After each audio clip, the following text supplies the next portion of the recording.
Bonjour tout le monde, mon nom est Robert Gauthier et puis bienvenue au réseau qui s'appelle Lumière sur la prophétie biblique. On est à étudier le petit prophète Zacharie. Et puis, il y a des passages dans Zacharie qui semblent être difficiles, mais c'est pas vraiment difficile. Je pense qu'il s'agit de comprendre, c'est que Zacharie parle des empires, OK? Euh, il va parler de l'empire de Perse et puis vers la fin des chapitres, il va davantage se retourner vers l'Empire grec et puis vers l'Empire romain. OK? Alors, le passage qu'on va regarder aujourd'hui, c'est les chevaux. Hein? Le passage, un homme se tenait parmi, un cheval roux qui se tenait parmi les myrtes qui étaient au fond. Alors, c'est le passage qu'on va regarder. Alors, on va y aller doucement. Excusez-moi. Alors, ce que je vais faire, ou ce que j'ai fait, je vais mettre le... Parce qu'aujourd'hui, on prend la première vision du prophète Zacharie. Il y en a eu 8. OK? Je vais les prendre une par une. Et puis aujourd'hui, on va prendre la première vision. Alors, je vais simplement lire le passage au complet. Et puis, après l'avoir lu, bien, je vais expliquer verset par verset. OK. On peut aller de l'avant. Maintenant, je m'en vais ici. Alors, le sujet, naturellement, ça va être un homme assis sur un cheval. Un homme assis monté sur un cheval roux. Roux, c'est comme rouge, un peu rougeâtre, OK? Alors, on s'en va avec ça. Maintenant, je m'en viens ici. Comme ça.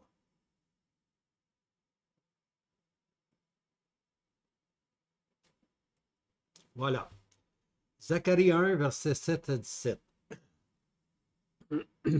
Le 24e jour du 11e mois, qui est le mois de Shebat, en la seconde année de Darius. On est toujours dans la seconde année de Darius, comme avec Agé. Hein?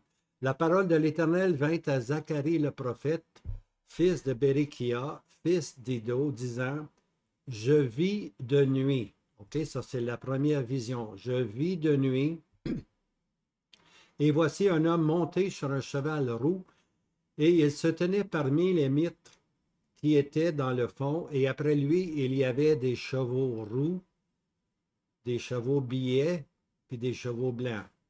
Et il me dit, et je dis, que sont ceux-ci, mon Seigneur? Vous allez voir, il pose beaucoup de questions, Zacharie. Hein? C'en est une ici. Que sont ceux-ci, mon Seigneur? Et l'ange qui parlait avec moi me dit, je te ferai voir ce que sont ceux-ci. Et l'homme qui se tenait parmi les mythes répondit et dit, ce sont ceux que l'Éternel a envoyés pour se promener sur la terre. C'est ça qu'on va prendre. Ce sont ceux. Okay? Et ils répondirent à l'ange de l'Éternel qui se tenait parmi les mythes et dirent, nous nous sommes promenés par la terre et voici toute la terre est en repos et tranquille. Et l'ange de l'Éternel prit la parole et dit, l'Éternel des armées, jusqu'à quand n'useras-tu pas de miséricorde? OK? L'Éternel des armées, on voit ça 4-5 fois. Ça va revenir. On continue.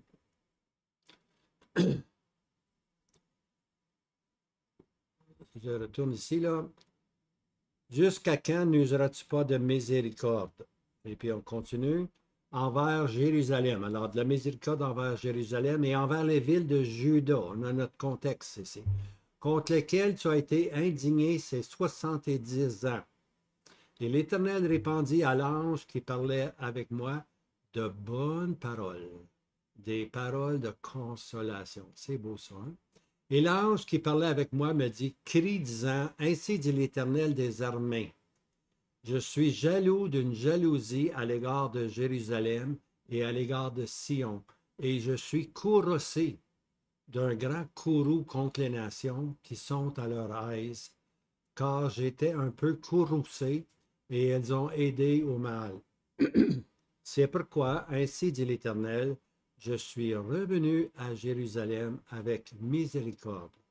Ma maison y sera bâtie, dit l'Éternel des armées, et le cordeau, c'est un tape à mesurer, et le cordeau sera étendu sur Jérusalem. Crie encore disant, ainsi dit l'Éternel des armées, hein? Mes villes regorgeront encore de biens, et l'Éternel consolera encore Sion, et il choisira encore Jérusalem. C'est une parole de consolation ici, qui dit. OK, alors ici, on va parler du cheval roux, OK? Puis celui qui était monté dessus, sur le cheval roux. OK, on commence. Zacharie 1, verset 7. Là, on a l'année, hein? Le 24e, le 24e jour du 11e mois, qui est le mois de Shebat, en la seconde année de Darius. On est comme âgé, on est dans la seconde année de Darius. Puis la seconde année de Darius, c'est lorsque Darius il a donné l'édit de continuer à bâtir la maison de l'Éternel. Parce que le peuple dans Agé avait arrêté, il avait baissé les bras, il avait considéré que leur maison était plus importante que la maison de l'Éternel, et puis c'était comme affaisé. Et puis Dieu a suscité Agé, puis Dieu a suscité Zacharie pour les encourager. Mais tout ceci s'est fait dans la deuxième année de Darius. Hein? 4 ans plus tard, le temple va être bâti.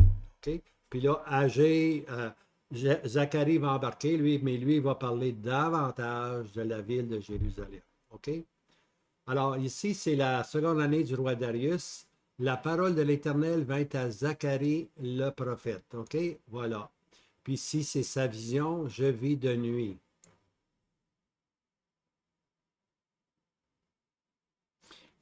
Il va avoir 8 visions. C'est vrai, vous ne me voyez pas, là, vous autres.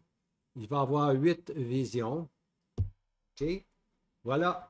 Tigino. OK. 8 visions. On va les prendre une par une. On continue.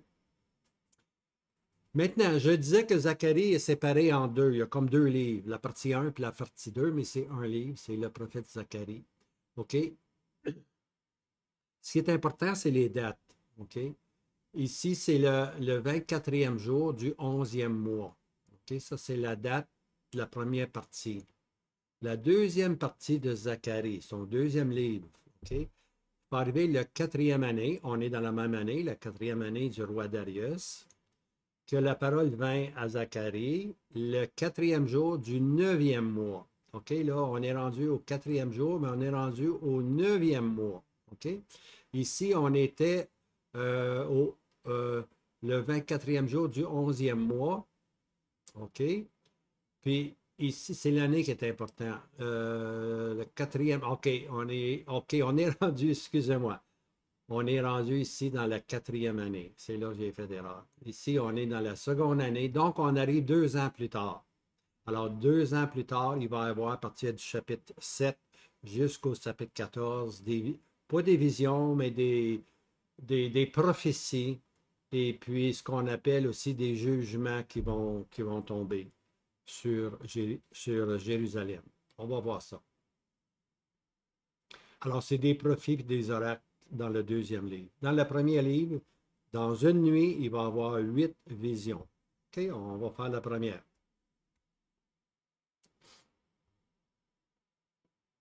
Alors, je vais les prendre par verset. Maintenant, Zacharie 1, verset 8 à 10.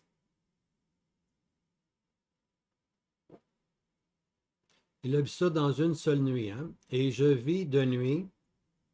Et voici un homme monté sur un cheval rouge. Et il se tenait parmi les mitres qui étaient dans le fond. Alors, des mitres, c'est des petites fleurs là, qui sont dans le background, dans le fond.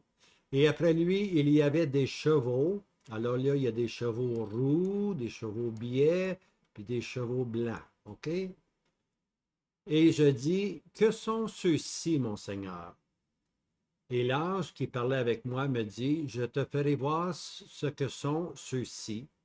Et l'homme qui se tenait parmi les mitres répondit et dit, ce sont ceux que l'Éternel a envoyés pour se promener par la terre.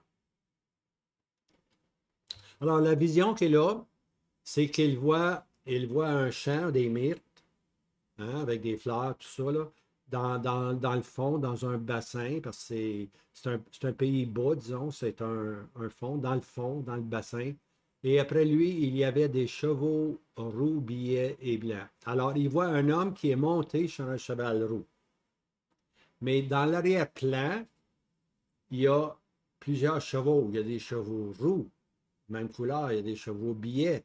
Il y a des chevaux blancs. OK? Maintenant, des chevaux billets, c'est comme des chevaux bruns un peu, là. Hein? En anglais, on dit chestnut, c'est des couleurs brunes un peu, tu vois. Et puis, alors l'homme est sur un cheval roux, puis derrière lui, dans le fond, il y a d'autres chevaux de différentes couleurs. Alors, voici la première question de Zacharie.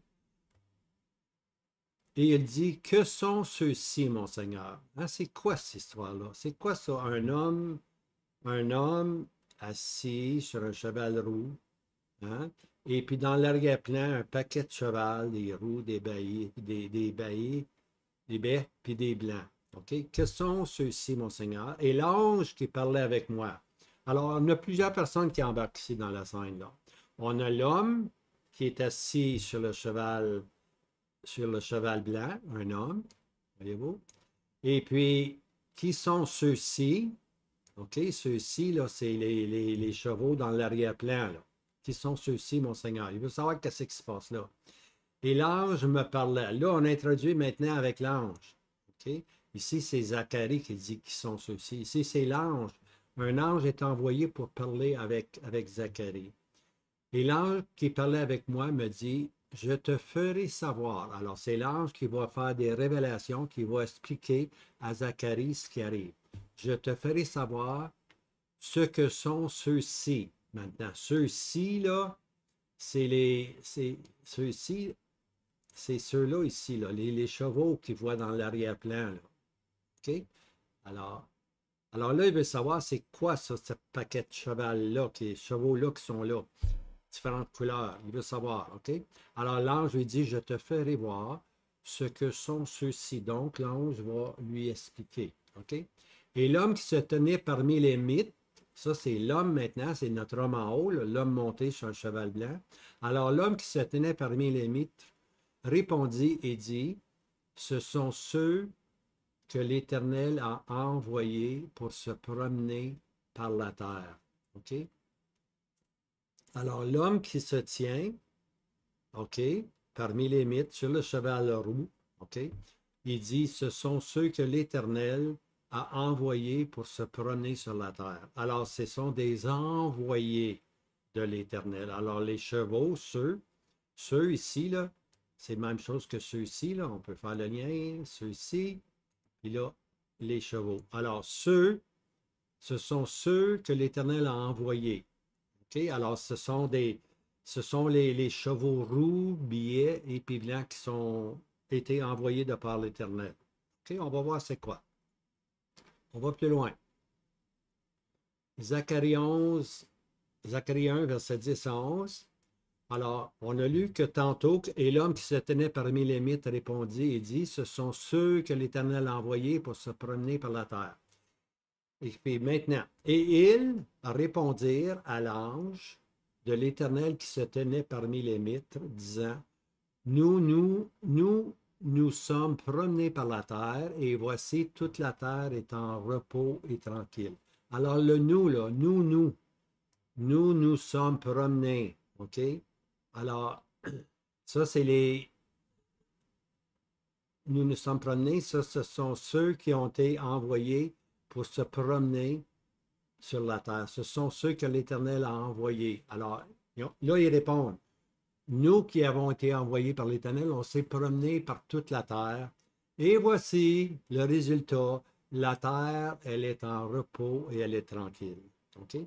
Alors, le nous, là, c'est qui ça? C'est qui sont ceux qui sont partis comme ça, puis qui sont allés voir qu'est-ce qui se passait dans le monde?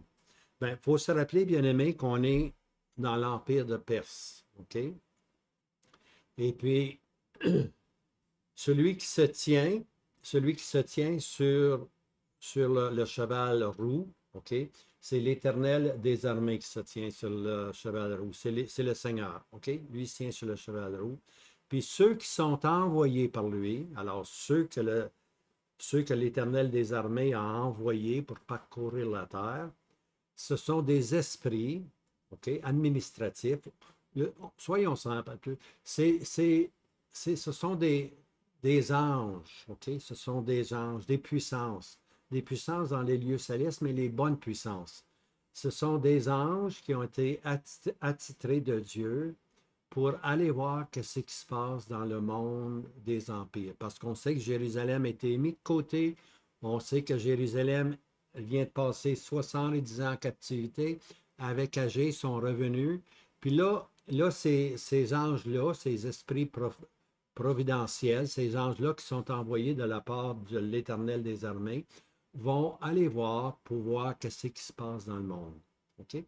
On connaît très peu sur le monde angélique. On sait qu'il y a des anges qui n'ont pas été déchus, puis on sait qu'il y a une autre catégorie d'anges qui ont été déchus. Hein? Quand on va dans Daniel, le chapitre 10 et le chapitre 11, on voit qu'il y a le prince, hein, le prince de Perse, puis le prince de Javan. C'était des anges, ça, c'était des puissances angéliques qui voulaient interdire que Cyrus laisse aller le peuple pour bâtir la maison. Alors, on voit avec Daniel qu'il y a des puissances dans le ciel qui s'ingèrent dans les affaires de Dieu. Ils veulent arrêter les affaires de Dieu. Hein?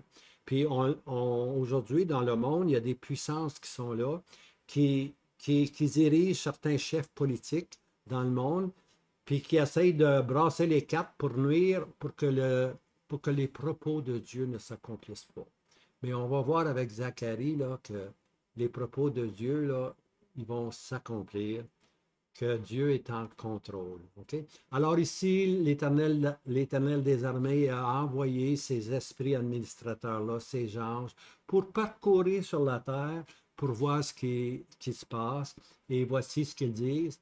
Eh bien, on s'est promené, on est dans la période de l'Empire des Perses, puis dans cette période-là, tout est en repos, tout est tranquille, ça va bien. OK, ça c'est le rapport qui amène, tu vois. Voici le verset qui suit. Alors, comme je disais, sous l'Empire des Perses, la terre est en repos, mais Jérusalem, hein? Il ne faut pas oublier, Dieu a toujours les regards sur Jérusalem. Le monde peut sembler être en paix, les autres, là, tout va bien, mais pour Jérusalem, c'est différent. Voici. Zacharie 1, verset 12. Et l'ange de l'Éternel prit la parole et dit, l'Éternel des armées. OK? Jusque à quand n'useras-tu pas de miséricorde envers Jérusalem, envers les villes de Juda, contre lesquelles tu es indigné ces 70 ans? Alors, c'est l'ange de l'Éternel. Alors là, ici, c'est naturellement, c'est le Seigneur Jésus qui prend la parole. Éternel des armées, jusque à quand n'useras-tu pas de miséricorde envers Jérusalem? Hein? Alors, c'est comme s'il s'adressait à l'Éternel des armées. Puis là, il pose la question, jusque à quand? Hein? Ça, on voit ça souvent, jusque à quand? Dans les psaumes, là, dans les psaumes, le résidu va dire, jusque à quand? Jusque à quand? Combien de temps est-ce qu'on va souffrir? Hein? Alors ici, c'est pareil, là. On pose la question, l'Éternel des armées, jusque à quand n'useras-tu pas de miséricorde envers Jérusalem, envers les villes de Juda, contre lesquelles tu as été indigné ces 70 ans? Okay? Alors, on sait que les 70 ans, l'Éternel était indigné, Israël était allé en captivité à Babylone. Puis là, on pose la question, combien longtemps ça va durer? Hein? Combien longtemps ça va durer? Et puis le verset suivant, et l'Éternel répondit à l'ange qui parlait avec moi, de bonnes paroles et des paroles de consolation. Alors l'ange qui parlait avec moi, c'est un ange qui parlait avec Zacharie, et puis l'Éternel répondit à l'ange qui parlait avec moi, de bonnes paroles, des paroles de consolation. Hein? C'est beau ça. C'est un verset que je me sers souvent, moi. Des fois, quand les gens sont dans la difficulté, je vais souvent donner Zacharie 1, verset 13. Hein? Des bonnes paroles, des paroles de consolation. On a besoin d'avoir ce genre de paroles, hein? De ce genre de paroles. Alors ici, l'ange va venir encourager Zacharie, va venir le consoler par de bonnes paroles, des paroles de consolation. Et puis le verset suivant. Et l'ange qui parlait avec moi me dit, crie, disant, ainsi dit l'Éternel des armées, je suis jaloux, d'une grande jalousie à l'égard de Jérusalem et à l'égard de Sion. Je suis courroucé d'un grand courroux contre les nations qui sont à leur aise. Ben oui, l'élément angélique, hein, l'élément providentiel, angélique, est allé voir, elle est parcourue, elle est allée ici et là, puis elle a regardé, puis elle a dit, ben tout est beau, tout est beau. Hein. Mais l'Éternel lui dit, moi je suis courroucé contre les nations, contre les empires qui sont à leur aise. Et j'étais un peu courroucé et elles ont aidé au mal. Alors j'étais un peu courroucé. C'est-à-dire que Dieu s'était servi des empires, surtout l'Empire de Babylone, après ça l'Empire de Perse, après ça l'Empire de Grec, après ça l'Empire des Romains. Dieu se sert des empires pour corriger son peuple. C'est comme une verge qui corrige. Hein? Dieu s'est servi des empires pour corriger son peuple.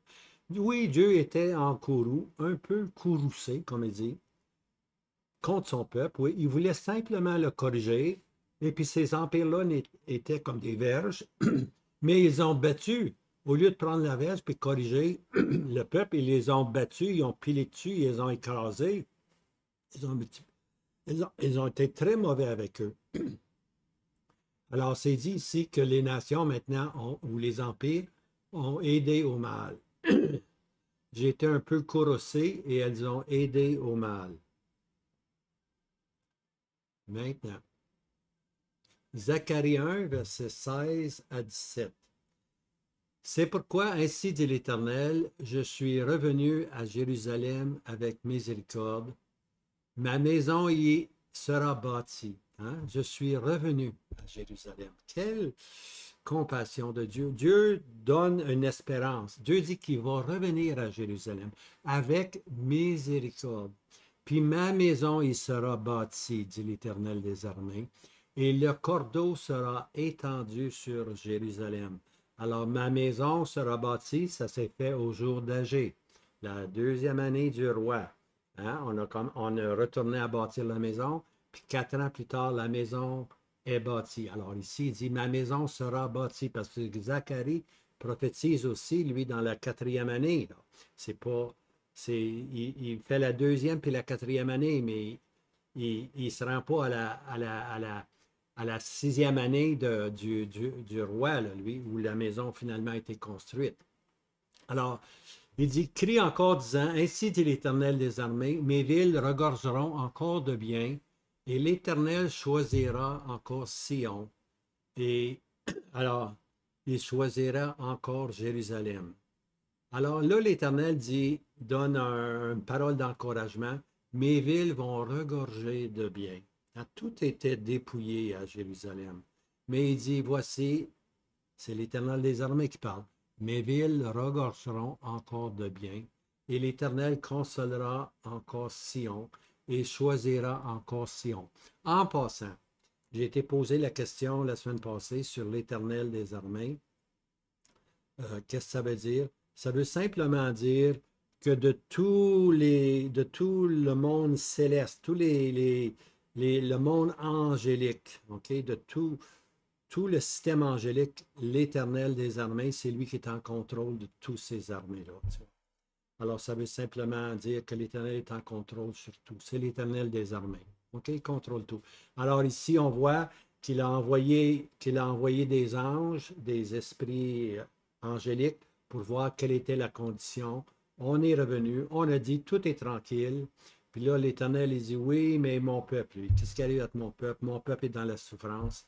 Et puis maintenant, Dieu dit, mes villes vont regorger encore de biens, et l'Éternel consolera encore Sion, et choisira encore Sion. Alors, ceci, c'est la portion qu'on a regardée, la première vision. Hein? La première vision qui nous parle que le Seigneur Jésus est assis sur un cheval roux. L'Éternel des armées, c'est l'homme qui se tient dans l'arrière-plan. Et puis dans l'arrière-plan, il y a des chevaux qui vont parler des empires, okay, qui sont là. Il y a 3 couleurs. Il reste 3 empires à venir. Il y en a une qui est roux, il y en a une qui est qui est roux, il y en a une qui est baie puis blanc. Alors ça, c'est les trois prochains empires à venir, OK?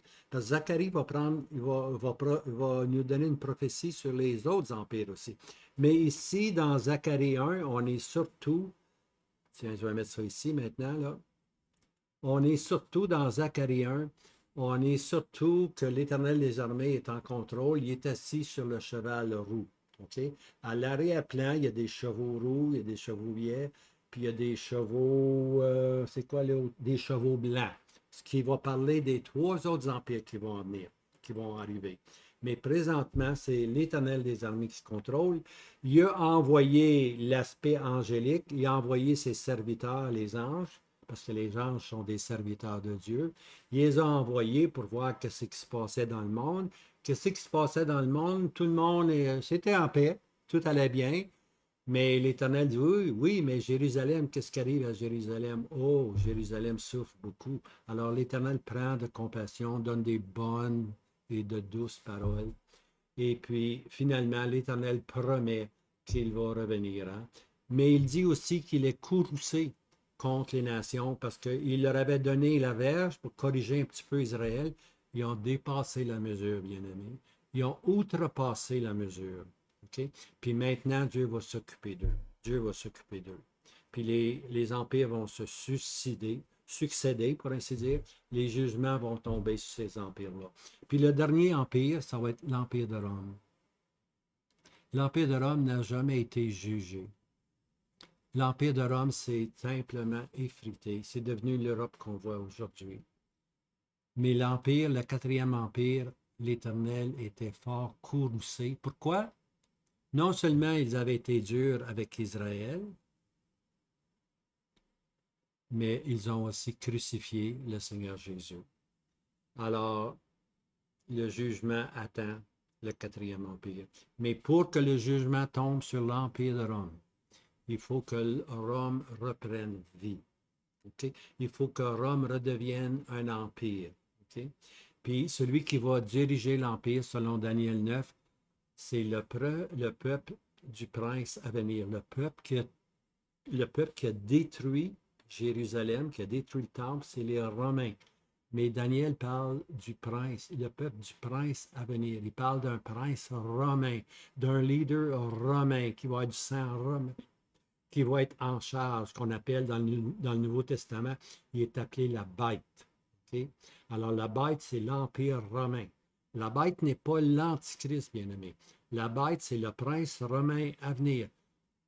La bête qui sort de la terre, dans les versets qui suivent du chapitre 13, dans la deuxième partie du chapitre 13, à partir probablement du verset 10, la bête qui sort de la terre, qui fait des miracles, mais qui parle qui a l'air d'un agneau, mais qui parle comme un démon, pour ainsi dire, comme un grand serpent qui parle, ça, c'est votre antichrist. Okay? Alors, la première partie, c'est le prince romain à venir, c'est la puissance politique. Dans la deuxième bête qui sort de la terre, c'est Israël, qui va sortir d'Israël, c'est un faux roi. Alors, lui va être l'homme de péché, lui va être l'antichrist. Okay? Alors là, on a l'élément religieux, parce que lui, il fait des miracles. Mais la bête, elle, c'est une puissance politique. L'autre, c'est un roi en Israël. Il faut qu'il soit un roi pour être une bête. Donc, c'est un roi en Israël, mais c'est un faux roi. Hein? Le Seigneur Jésus l'avait dit, quelqu'un d'autre va venir en son propre nom et vous le recevrez. Alors, il y a un jour à venir où la nation d'Israël va être apostat, va être idolâtre, puis va recevoir ce faux roi, vont vouloir suivre ce faux roi. Alors, c'est un peu ça qu'on regarde. Mais l'Éternel dit ici, là, c'est pas fini avec Israël, hein, c'est pas fini. Mes villes regorgeront encore de bien. L'Éternel consolera encore Sion. On pense, il y a des gens qui enseignent que c'est fini avec Israël, que c'est l'Église qui a remplacé Israël. C'est complètement faux. L'Israël n'est pas complètement abandonné. Oui, Dieu a mis de côté son peuple pour un temps, pour une période.